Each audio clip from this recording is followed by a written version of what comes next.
Her father never referred to it as a trick. Instead, he described it as foresight against the cold. At the age of 9, she first descended underground with him on their family farm in Telemark. By late October, the ground surface had already started to harden due to the season's initial significant frosts. However, 6 feet down, beneath the former smokehouse's foundation, the temperature remained, according to her father, just over 40 degrees. She hadn't yet grasped the practical implications of that temperature, but as she descended the stone steps, she could feel the warmth ascending to her face. She recalled her father stooping next to a line of wax-sealed jars, his breath faintly discernible in the dim lamplight. "The ground retains summer's warmth longer than we do," he remarked, his hand pressed flat against the stone wall, fingers splayed as if deciphering something she was not yet able to comprehend. "Once you grasp this, it takes months for it to cool. You cease battling winter. Instead, you begin to utilize what the earth naturally possesses." She stored this information, an untested lesson, a piece of knowledge that resided in her memory for 23 years, gathering dust in a seldom accessed part of her mind. This remained true until the winter of 1931 in a river valley in northern Minnesota, when the temperature outside her home plummeted to 38 degrees below zero and stayed at that level for 9 continuous days. Prior to proceeding, please subscribe and give a like. Your support is more significant than you might imagine. Her name was Maren Holst. Maren had arrived in Minnesota from Norway with her spouse Anders during the spring of 1924, having been encouraged by a cousin whose letters expressed careful hope regarding property costs and the duration of the cultivation period. The 80 acres they acquired beside a branch of the Crow Wing River proved to be reliable land. Timber covered the northern incline, and hay grew in the depressions. A clear creek flowed through it for the majority of the year. The cousin, however, had failed to mention the winters, or, if he did, Maren had not fully comprehended the implications of that term at such a northern latitude. Anders passed away in the summer of 1929. An appendix rupture led to 4 days of deterioration. No physician reached him promptly. He was 34 and Maren was 31. She had no relatives within a 1,000-mile radius. After years spent developing the property, she possessed no surplus savings. Furthermore, she lacked any compelling reason to go back to Norway, even if she had secured the funds. She still owned the 80 acres. She had a horse named Bjorn, a dairy cow of mixed breed known as Kvist, and a woodshed filled with approximately 2.5 cords of cut birch. Additionally, there was a root cellar excavated into the slope behind her dwelling, which she had almost instantly identified as perilously insufficient. Measuring 14 feet in length and 8 feet in width, its walls were constructed from stacked fieldstone, and its roof consisted of rough-hewn timber covered by 2 feet of mounded earth. During a temperate winter, its temperature ranged from 38 to 42 degrees, sufficiently cold to prevent root vegetables and preserved goods in jars from spoiling. Yet, this was barely adequate. During the winter of 1927, a 3-week period of intense cold had caused the cellar's internal temperature to plummet to 22 degrees, freezing all its contents. She had not relocated it nearer to the house. She had lost 100 pounds of potatoes, 3 jars of pickled cabbage, and the majority of her dried apple provisions. She could not bear another such loss, especially now that she was managing everything by herself. In the autumn of 1929, following Anders' passing, as bleak financial reports dominated the airwaves, she commenced her digging. The spot was selected with careful consideration, a place her father would have instantly identified. Positioned at the property's northeast edge, the Firewood shed had its rear wall nestled against a small ridge, offering protection from the dominant northwest winds. This straightforward, open-fronted building measured 18 feet across and 12 feet deep. Topped with cedar shingles, it featured an open south-facing side for loading and retrieving wood. Anders had constructed it during their second year together. The soil beneath remained undisturbed. Maren sensed, though couldn't articulate initially, that this was the perfect spot, a conviction that grew clearer as her work advanced. As the project unfolded, the rationale behind her choice gradually became evident. It was indeed the ideal site. Behind it lay the ridge. The dense, untouched subsoil benefited from the shed floor above, shielding it from fluctuations in surface temperature. The shed's flooring protected the subsoil from temperature variations, and its inconspicuousness, being the least likely place for discovery, also contributed to its suitability. She held off until the initial week of September. The topsoil remained pliable, and the air already held the distinct chill of approaching winter. A rectangular area was then outlined. Measuring 9 by 14 feet, she delineated this area in the shed's rear, beneath the stacked birch logs. Using a long-handled spade, she began, and the initial foot of earth was easily removed. The top layer was dark, airy, and loose soil, carrying the scent of roots and recent rain. The subsequent foot, however, proved denser and heavier. This was clay-rich subsoil, emerging in dark clumps with an iron scent, characteristic of deep earth, untouched by light for decades. Upon reaching the third foot, she swapped her tool for a mattock, breaking the compacted layer with precise, short strokes. The excavated earth was loaded into a wheelbarrow, which she then pushed 30 yards away to deposit in a depression at the hayfield's edge. Her daily routine involved 3 hours of work each morning and 2 each afternoon. For 11 days under the soft September sun, she toiled until a 9-foot-deep pit was complete. Its walls were then lined with flat field stones, which she had been gathering from the creek bank since July. A total of 160 pounds of stone was transported in the wagon over 3 separate journeys and subsequently stacked close to the shed. Throughout the summer, she dry-stacked the stones, meticulously fitting them snugly against the earthen walls and compacting coarse sand into any crevices. The interplay of stone against earth and earth encasing stone embodied a principle her father had ingrained in her memory, much like his hand pressed against the telemark wall. Stone gradually absorbs and releases heat. An underground stone wall maintains its temperature more effectively than the air above, resisting rapid cooling. It retains and then radiates the warmth accumulated during summer, long after the ground surface has frozen. The floor received the same meticulous attention, compacted earth, leveled to a flat surface. Initially, it was covered with 3 inches of coarse, washed sand, which was then tamped smooth. Over this sand, she placed a second layer of smaller, flat stones, each previously heated in a prolonged bonfire. At the field's edge, she constructed it and transported it to the pit, still warm and encased in burlap. A stone-paved floor, preheated by fire before being buried, would retain its warmth for more than just one night. It wouldn't dissipate even over several nights. The substantial thermal capacity of 200 pounds of fieldstone, positioned at ground level, 9 feet underground, would preserve a noticeable amount of that heat for many weeks. The roof demanded the most careful consideration. She utilized 6-inch rough-cut pine boards spanning the 9-foot opening in 2 segments. A central beam provided support, fitted into mortises carved into the stone walls. Above the planks, she manually compressed 4 inches of the driest hay harvested from the previous summer. It was layered like a thatched roof, sufficiently dense to maintain its form. Yet it was porous enough to capture stagnant air pockets, which render hay an exceptionally efficient natural insulator for any farm dwelling. On top of the hay, she spread a sheet of waxed canvas, repurposed from a grain tarp. With the edges overlapping by a full foot on either side and tucked against the wall stones, she then mounted 12 inches of subsoil over the canvas. Using her hands and feet, she shaped it into a gentle arch, smoothing the top until it resembled untouched earth. Subsequently, she restacked the birchwood on top. Each split log was placed precisely back in its original position. The wood piles appeared tidy and unremarkable. The access hatch was hidden under the 3rd row from the right side. This was a 2-foot square section of pine boards which could be raised using a leather strap. It remained undetectable unless the wood was shifted and one knew its location. For anyone collecting or stacking firewood in that shed, everything seemed unaltered. The flooring appeared sturdy, and the logs were arranged in their usual lines.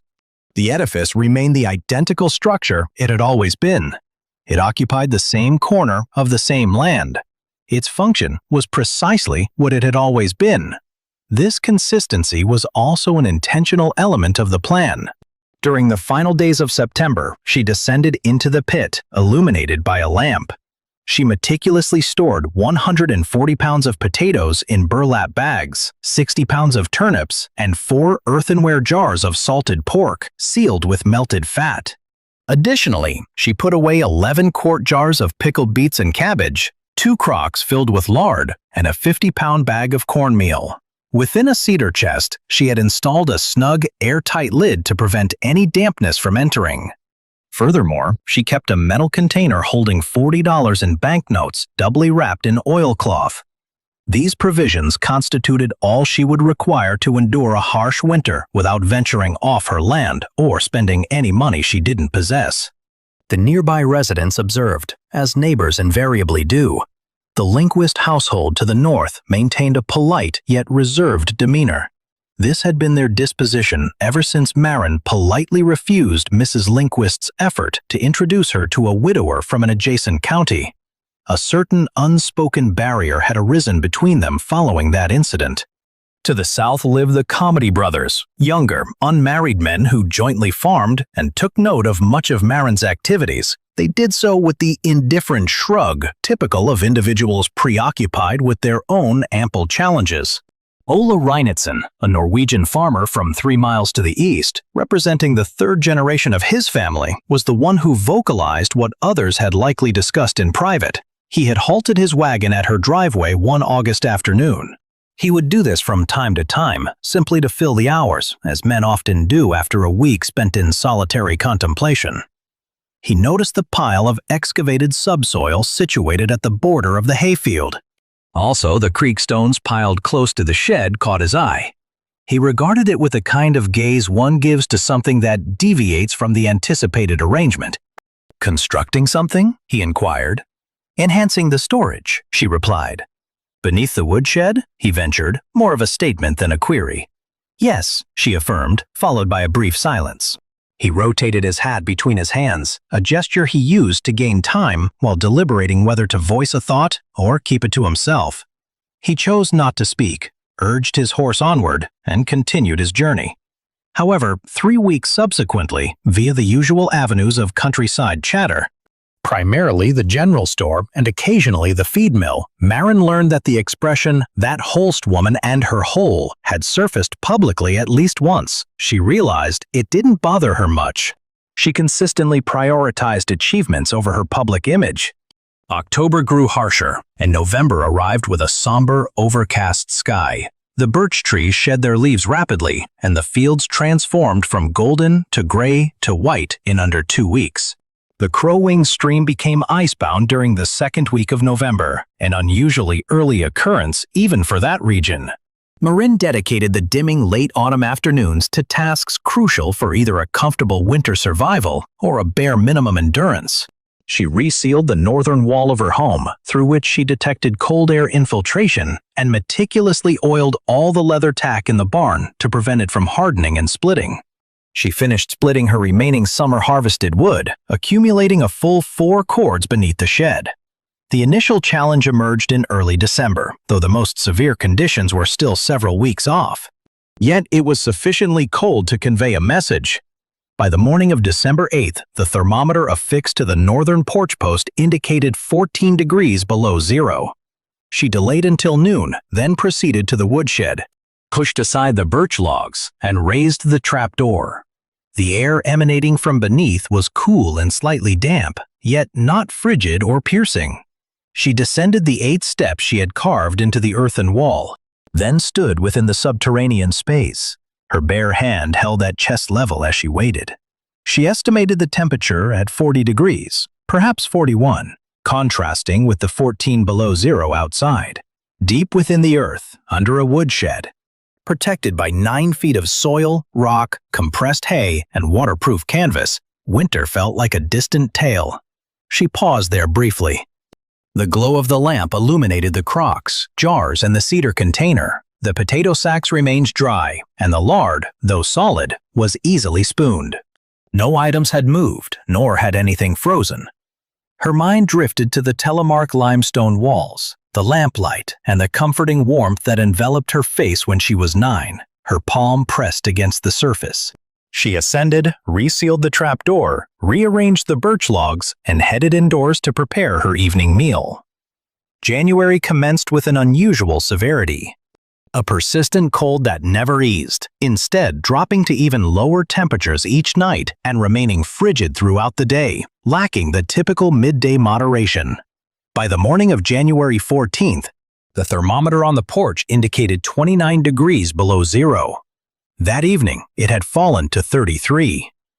The radio, a battery-powered device she operated cautiously for 30 minutes each morning and evening, announced that a high-pressure system had settled over northern Minnesota.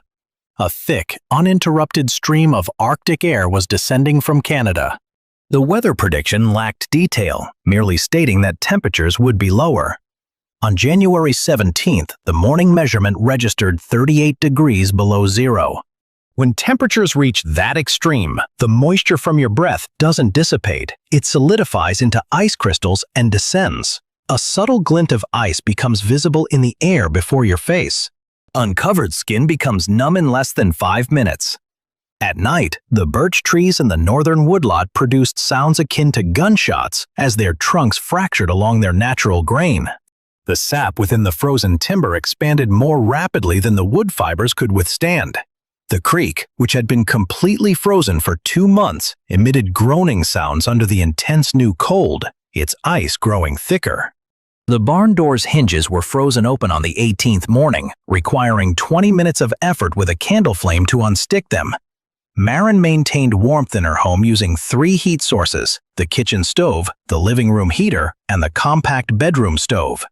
To keep the water bucket from freezing solid, she barely slept through the night. Her wood consumption was exceeding her initial projections.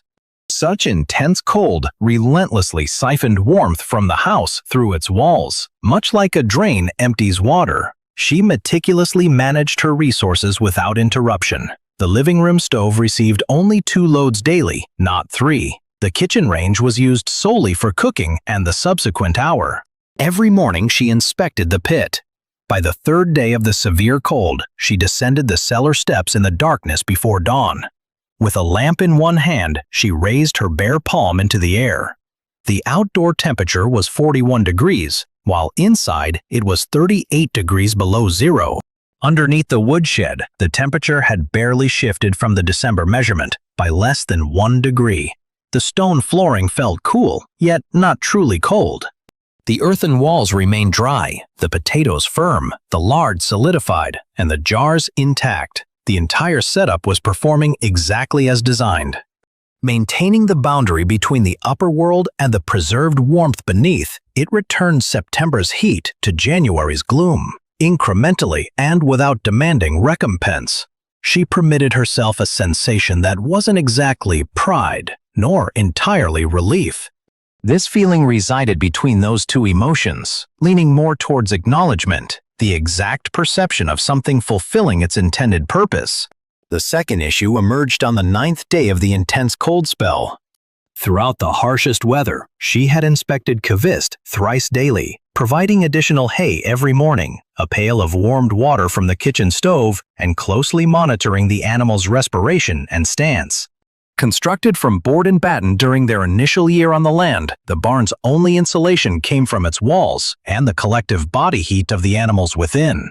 For typical Minnesota winters, it proved adequate for the majority of January's brief cold spells, those lasting merely 4 or 5 days before subsiding. The barn's internal temperature stayed between 15 and 20 degrees above zero, a level that caused discomfort but posed no threat to a mature animal accustomed to the local climate. When Maren unlatched the barn door on the morning of January 22nd, she instantly perceived a change. It wasn't the temperature itself, which requires a moment to register, but rather the distinct characteristic of air within an excessively chilled structure. The air was thick and motionless, a type of quietude that offered no solace. The thermometer affixed to the central post indicated 9 degrees above zero. Coldest stood against the far wall, head bowed, taking shallow breaths, her weight leaning onto her front legs. The water in the trough had solidified, even with the floating wooden block Maren used to impede freezing. The animal's legs were frigid from hock to hoof, and when Maren placed her hand on Kvist's side, the warmth she detected was less substantial than expected. The body was strenuously working to preserve its core temperature, drawing energy inward and abandoning the extremities to their own devices. The forecast predicted 9 degrees above zero, with no relief anticipated before the 24th. This animal, though well-fed throughout autumn and in good winter shape, was not equipped for such conditions, certainly not for 9 consecutive days of them.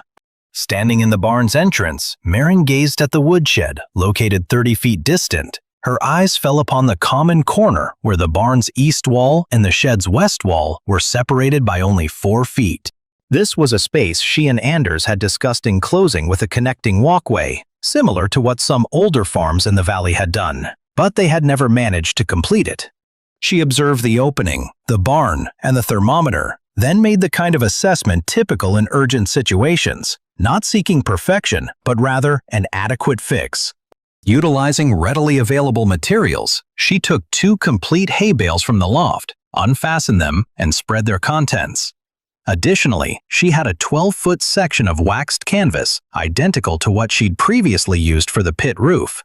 She also had 4 pieces of rough-cut 2x6 lumber stored in the shed's rafters for later projects, along with a roll of baling wire, a hammer, and a container of 8 penny nails. She constructed a divider spanning the 4-foot space separating the 2 buildings, functioning less as a solid wall and more as a shield against wind and a layer of insulation. The hay bales were compacted and piled up to seal the openings, then covered with the canvas, which was stretched over and around them before being secured with nails to the wooden walls on either side.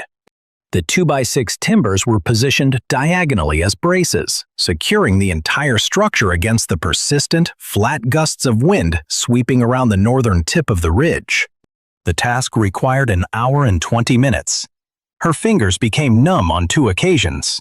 Each time, she pressed them against Kvist's neck and kept them there until feeling returned to her joints. With her cheek against the animal's warm flank, she sensed its slow, steady breathing. Her actions were neither complex nor refined. Her goal was not to heat the barn itself. Apart from the stove in the house, she lacked any means to warm it. Furthermore, it was unsafe to start a fire within a board and batten building. Her objective was to slow the ingress of cold, closing the opening through which wind had been funneling. She was eliminating the drafts that were rapidly depleting the remaining warmth from the air, quicker than Kvist's body could generate it. The principles of insulation are quite simple. Each sealed opening prevents heat loss. Every additional layer placed between an animal and a wind chill of 34 degrees below zero translates to recovered warmth without any energy expenditure. By the middle of the afternoon, using only her hand, held at shoulder level as her most accurate tool, Maren calculated that the barn's temperature had climbed to 13 degrees above zero. Kvist was standing firmly on all 4 legs, and its breathing had become deeper and more regular. Maren carried 2 pails of hot water from the stove, moving swiftly with her arms clasped around them to retain their warmth. The animal then consumed both, taking long, unhurried gulps. As evening approached, the barn maintained a temperature of 14 degrees above zero. Kvist independently walked to the hay rack, providing Maren with the final reassurance she needed to go indoors and rest. The severe cold ended on the 23rd. It didn't end abruptly. The cold never does in that valley during January. However, a change occurred during the night, and the morning's thermometer showed 15 degrees below zero instead of 34, which by then felt almost like a welcome relief. By the 28th, temperatures in the valley had returned to single digits. In early February, what the longtime residents referred to as the second winter commenced, essentially a continuation of the cold season. This period, however, lacked the intense severity of the initial cold spell. Once the roads became passable, Ole Reinitsen made the drive, having learned from the Linkfists that their root cellar had completely frozen. By the 12th day of the deep freeze, they had forfeited 2/3 of their preserved vegetables. Farmer Hesse, located 8 miles to the east, had suffered livestock losses due to the prolonged frigid conditions. He had lost more than he cared to admit publicly. Evidently, several families in the valley had survived without major damage, but had depleted almost all their firewood and were now rushing to replenish their stock before March arrived. Reinertsen stood in the yard, silently observing the woodshed for an extended period. "Did your supplies make it?" he eventually inquired. Marin affirmed. He gave a single nod, typical of men whose suspicions are confirmed but hard to articulate. His gaze returned to the shed, its exterior still unremarkable and unaltered. The birch logs were stacked as usual, and the cedar shake roof bore its customary ridge of compacted snow, mirroring every other roof in the valley. "Your cow? She's well." A new silence fell. He removed his cap and rotated it between his hands. He wasn't one to readily apologize or offer explanations beyond necessity. Yet the way he held his cap, his gaze fixed on the shed, conveyed an unspoken sentiment, the nearest he'd get to either an apology or an explanation. "That opening beneath the shed," he stated.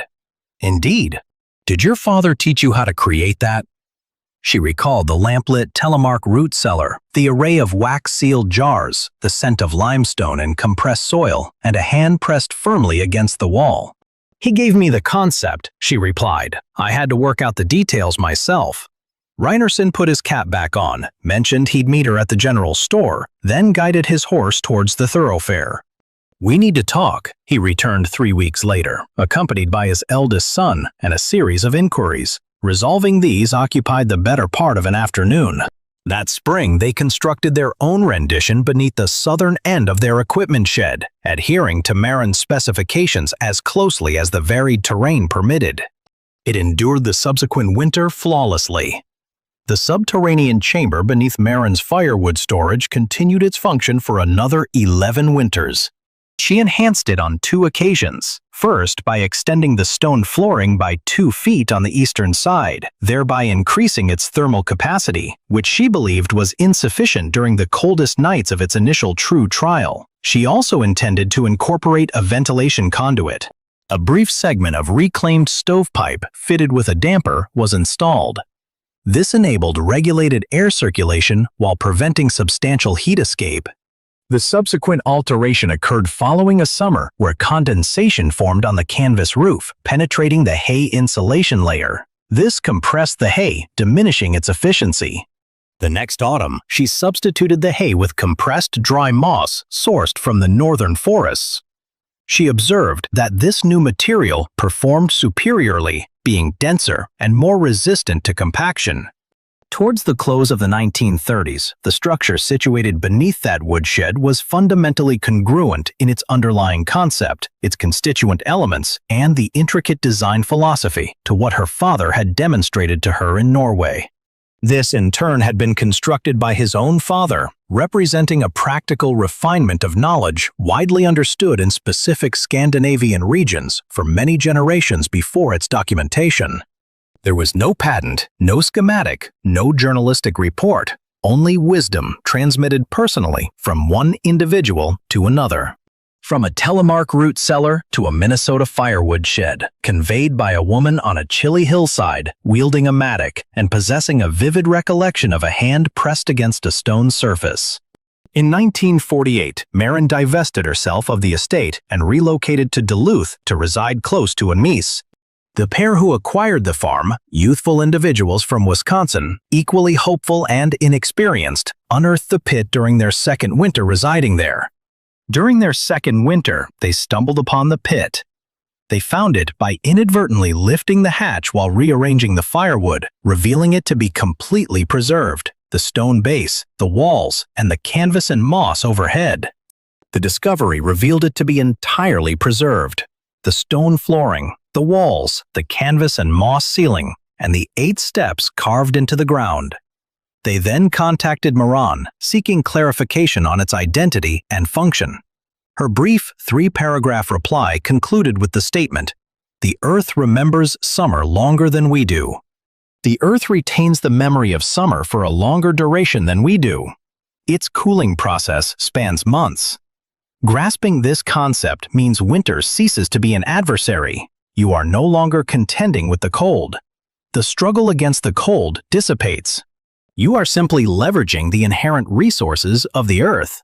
For 3 decades, the pit served them each winter, until the ownership of the estate was transferred once more. The couple's daughter, having spent her formative years assisting with its loading every September and retrieval every January, once shared her thoughts on its significance with a neighbor. To a neighbor, she once characterized it as the most dependable element across the entire estate. Its reliability surpassed that of the furnace, proved more steadfast than the road itself, and even outranked weather predictions in trustworthiness. It consistently proved reliable, never once disappointing us. Should this narrative resonate with you, please consider subscribing and sharing it. Do subscribe and spread the word. Numerous other stories of this nature exist, and they all merit being preserved in memory.